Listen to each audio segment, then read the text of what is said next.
Railway track पर बढ़ते हुए हादसों को रोकने और लोगों में सुरक्षा को लेकर अजमेर मंडल ने 1 महीने के लिए विशेष रेलवे सुरक्षा अभियान शुरू किया है। इस अभियान की शुरुआत के मौके पर रेलवे सुरक्षा बल के आईजी सीसी रे आज अजमेर आए।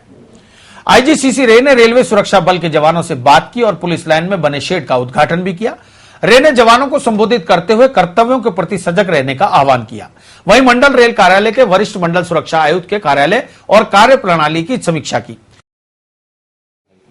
जहर खुरानी के लिए इनको स्टाफ को और सभी को किया गया है, उसके लिए खास कदम भी उठाए गए हैं, जिसके कारण इधर पीछे के 3-4 महीने में तो कोई केस सामने आया नहीं है।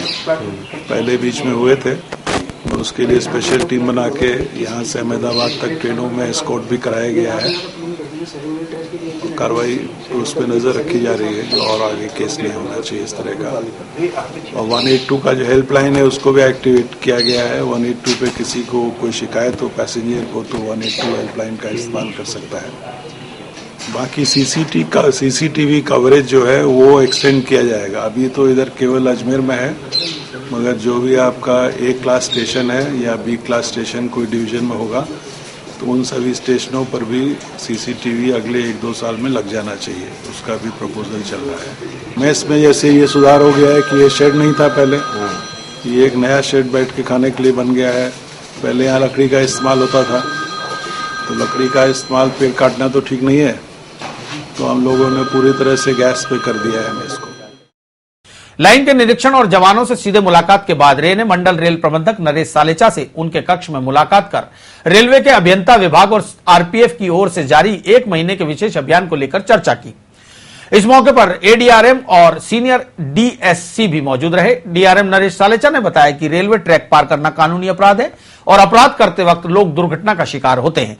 लोगों की समझाइश के लिए भी कार्यक्रमों का आयोजन किया जाएगा। आधुनिक करने में हम लोग तो इक्विपमेंट इंट्रोड्यूस कर रहे हैं। आपका बैगेज स्कैनर्स है या सीसीटीवी है, इन सब इंस्ट्रूमेंट्स का इस्तेमाल ज़्यादा हो रहा है आजकल। बहुत सारे क्राइम डिटेक्ट हमारे सिविल पुलिस ने भी किया है, जीआरपी ने भी किया है, हमारा सीसीटीवी फुटेज का यूज करके। और दूसरा हमारा है जो ट्रेनिंग पर एम्फेसिस है। अभी जो नए कांस्टेबल आ रहे हैं वो बहुत पढ़े लिखे हैं। पहले रहते थे कम पढ़े लिखे लोग रहते थे, 8वीं पास रहते थे, फिर उसको मैट्रिक किया गया। और अभी जो आप देखेंगे कॉम्पोजिशन स्टाफ का, उसमें आपको मोस्टली ग्रेजुएट मिलेंगे।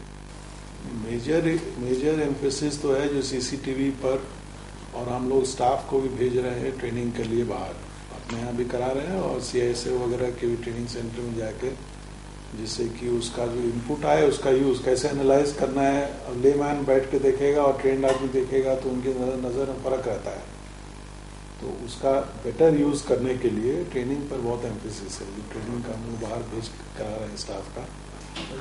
लेडीज का नंबर इंक्रीज करने पे एम्फेसिस है। अभी लेडी कांस्टेबल्स का रिक्रूटमेंट भी स्टार्ट हो गया है हम लोग का।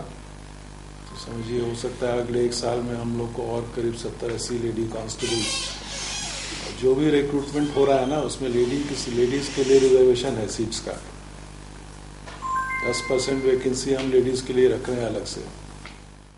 जितने भी हमारे भाई बहन हैं उनको मैं ये रिक्वेस्ट करना चाहूँगा कि कृपया ट्रेस पासिंग ना करें, ट्रैक को क्रॉस ना करें, क्योंकि उनकी खुद की जान माल को बहुत खतरा है। हमने जगह जगह आरओ भी बना रहे हैं, आरओ भी उपलब्ध हैं, फाटक हैं, उसके जो नियम है उसके हिसाब से निकलें। तो यही है कि इसको मुहिम का डबल पर्पज है कि इसको प्रिवेंट, एक तो होता है कि जो आपने किया है उसको पकड़ के और उसी में फाइन लें, तो उसकी एक प्रिवेंटिव, एक जो होते हैं पेनल्टी, उसकी इम्पैक्ट आती है कि एक बार मेरे पे फाइन हो गया तो मैं नहीं चाहूंगा मेरे पे वापिस फाइन हो। एक दूसरी होती है प्रिवेंटिव, जो आदमी करने की चेष्टा कर भी रहा है या नहीं करने की, वो कभी डाउट में रहता है, तो उसको इस ढंग से उसकी काउंसलिंग की जाए कि वो इस ढंग से कभी प्रक्रिया में न उलझे और अपने आप को सेफ रखे।